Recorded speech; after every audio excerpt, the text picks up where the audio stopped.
Zamboanga City Medical Center nakatala na og mga kaso sa mga pasyenteng adunay chronic mental health problem karong tuiga. Pahimangno sa ospital nga magpakonsulta na sa mga health professional kung adunay makit-ang sintomas sa maong sakit.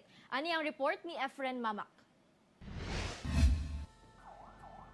Gika-alarma karon sa Zamboanga City ang sunod-sunod nga mga na-admit nga mga pasyente nga dunay mental health disorder. Sa tala sa Zamboanga City Medical Center, ana-ana sa 27 ka mga pasyente ang dunay chronic mental health problem. 7 sab ang bag-o lang na-admit nga dunay acute mental health disorder. Samtang ana-asab sa 54 hangtod sa 60 ka outpatients nga nagapacheck up personal ug online sa maong ospital. Posibleng hinungdan sa problema kuno sa panghuna-huna mao ang trauma, sexual abuse, sociological problem, lakip depression.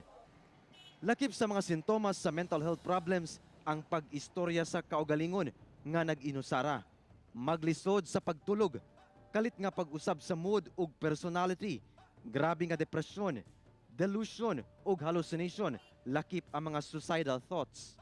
Busa nagpaigayon na og seminar og symposium kalabot sa mental health sa mga tungaan sa syudad ang mga medical health professional aron maghatag og saktong kaalam kabahin niini. For the longest time, nagkaroon na talaga ng stigma or iba yung pananaw natin tungkol sa mental health. As much as possible, pa-check tayo kasi may lunas naman ito, may magagawan tayo ng paraan.